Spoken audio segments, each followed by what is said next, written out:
no more. No more. No more excuses. No more, I'll start tomorrow. No more, just this one time. No more accepting the shortfalls of my own will. No more taking the easy road. No more bowing down to whatever unhealthy or unproductive thoughts that float through my mind. No. No more. Everything worthwhile is uphill. You see, every dream that you've ever had, it's all uphill. If you have a great relationship with somebody, you had to work on it. It's uphill. If you build a wonderful business, guess what? It was uphill. If you've made the right decisions, they're not easy, are they? It's uphill.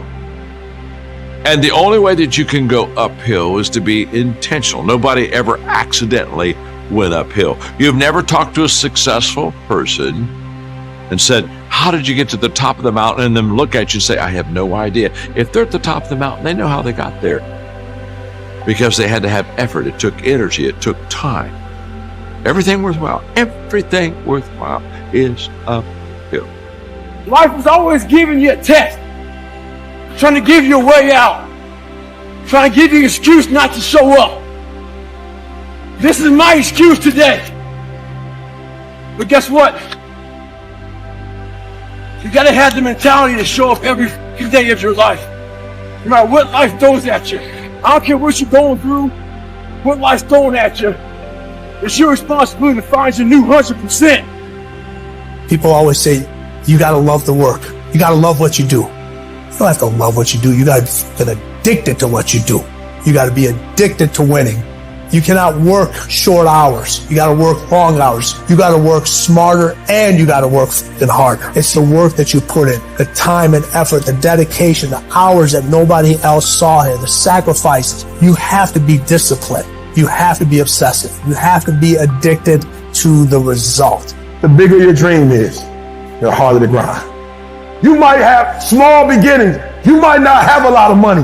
You might not have a lot of resources, but there's no excuse. And I need you to understand that the bigger your dream is, the earlier you're going to have to get up. The longer you're going to have to stay up. The more effort you're going to have to put in. You have to fight for it every day. You have to climb for it every day. Does it come to you? It's not in 3 easy packages, and it's not the cure to overnight success. And the only way that you go uphill is by self-discipline. So listen to me very carefully. It's impossible for you to have continuous success without having self-discipline in your life. Now, self-discipline enables you to go uphill. You can't go uphill without self-discipline. Nobody will carry you uphill. Nobody can coach you uphill. Nobody can push you uphill. If you go uphill, you got to do it yourself. Most people know what they need to do, but very few actually do it. We spend a lot of time trying to figure out how to get better and way less time actually doing the work. It all comes down to how much you want it. Most people know what they want, but very few people want it bad enough to actually do something about it. So on the days where you don't feel like showing up, are you the kind of person to push past and keep going, or are you the one looking for an excuse to take a break? If you're going to try, go all the way. Otherwise, don't even start. If you're going to try, go all the way. This could mean losing girlfriends, wives, relatives, jobs, and maybe your mind. Go all the way. Isolation is the gift. All the others are a test of your endurance, or how much you really want to do it. And you'll do it, despite rejection and the worst odds. If you're going to try, go all the way. You're not all you could be, and there's pain in that. And there's the necessity for a certain amount of judgment about that, and even a certain amount of exclusion, because what you are that is insufficient, in some sense, should not be allowed to propagate further.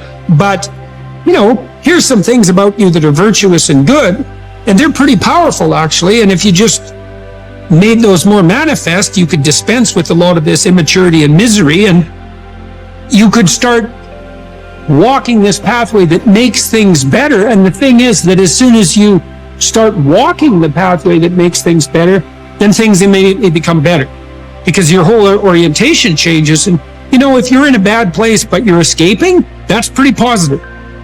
I don't wait for the perfect moment. Usually the perfect moment is now. The right time to tell somebody that you love them when you feel it is right now. The right time to make that contact, right now. So I want to challenge you today.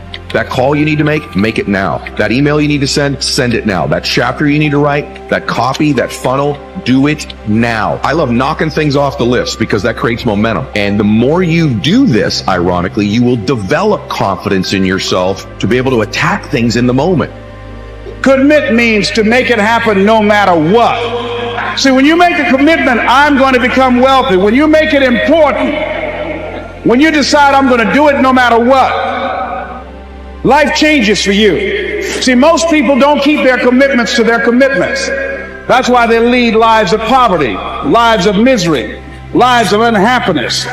Sometimes it's about consistency. Just keep doing it and keep doing it and keep doing it. You never stop. You never give up and never quit. We all get what we tolerate in ourselves and other people. But when you're no longer willing to tolerate something, that's when your life changes. The difference in people is their standards, period. When you look at some of the most successful high performers, it might be tempting to say that they were born this way. They're talented, end of story. In fact, talent, while undeniably making life easier, is but one part of the equation. I used to be a shy and fearful person. However, my apparent misfortune turned out to be a source of strength because it provided a spark to introduce big changes in my life. By continuously pushing my comfort zone, I not only overcame social shyness and improved my communication skills, but also developed high self-confidence and overcame other fears in my life.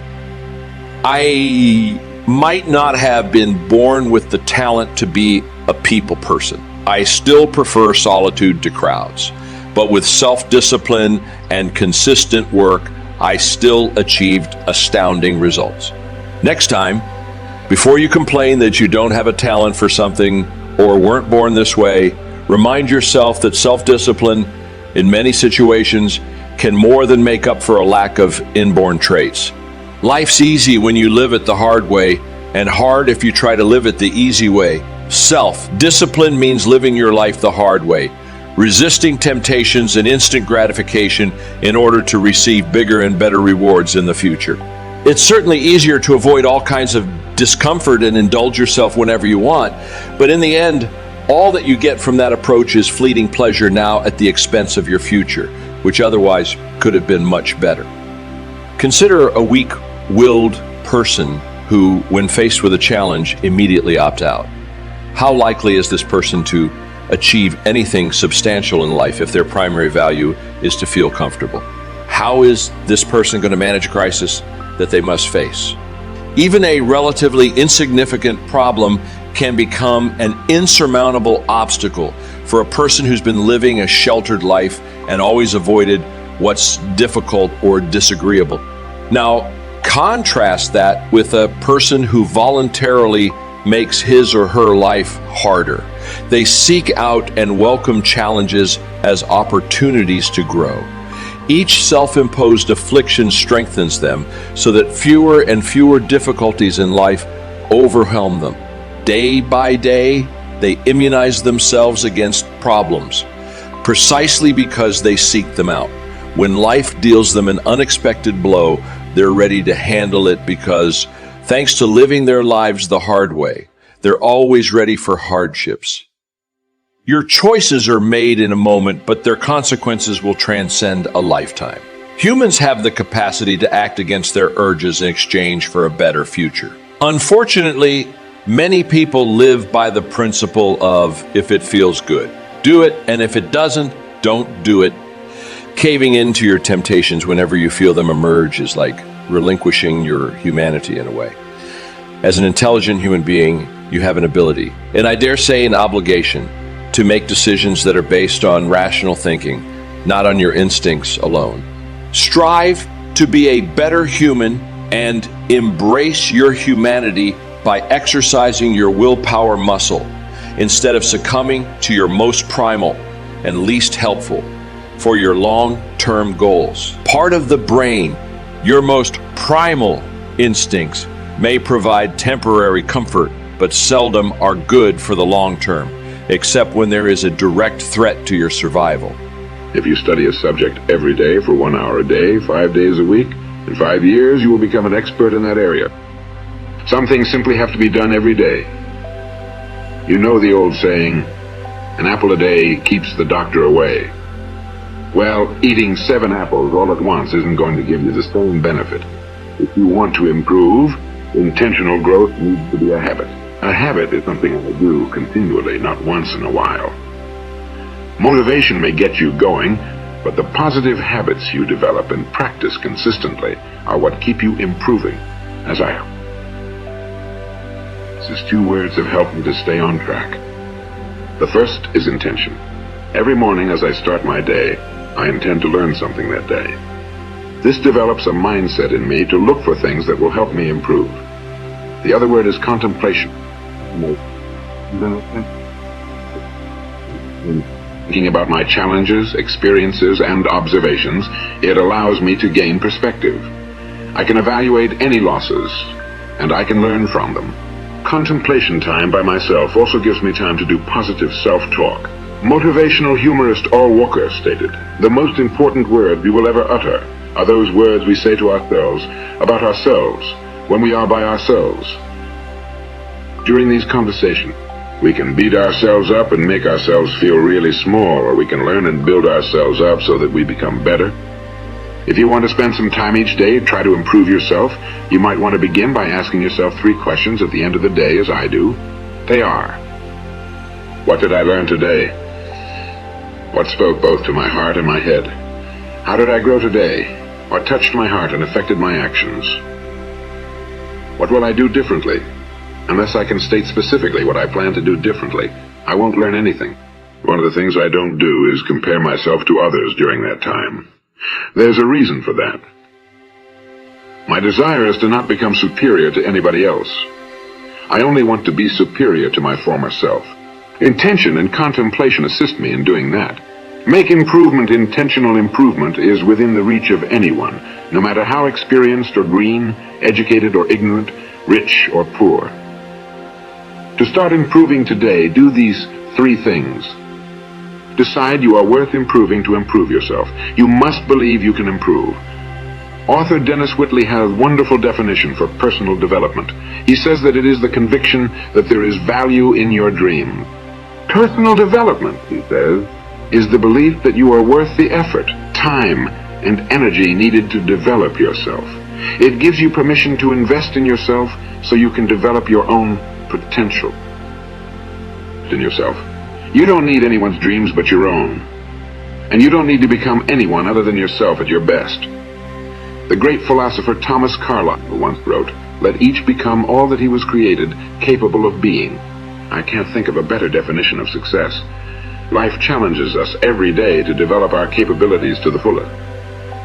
We're successful when we reach for the highest. That's within us. When we give the best we have.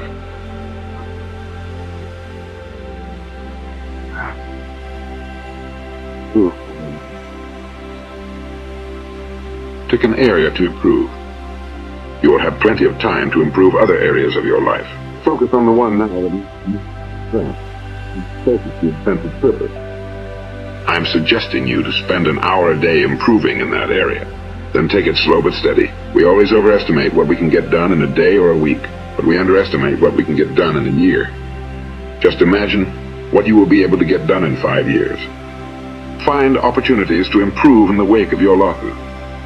Focused, strategic improvement is important to success, but so is learning from our losses as they come. However, let me say this. Some lessons in life cannot wait. You must make the most of them when they occur. If you don't examine what went wrong while the details are fresh, you may lose the ability to learn the lesson. Besides, if you neglect to learn the lesson immediately, you may experience the loss again. Business professor George Knox said, "When you cease to be better, you cease to be good.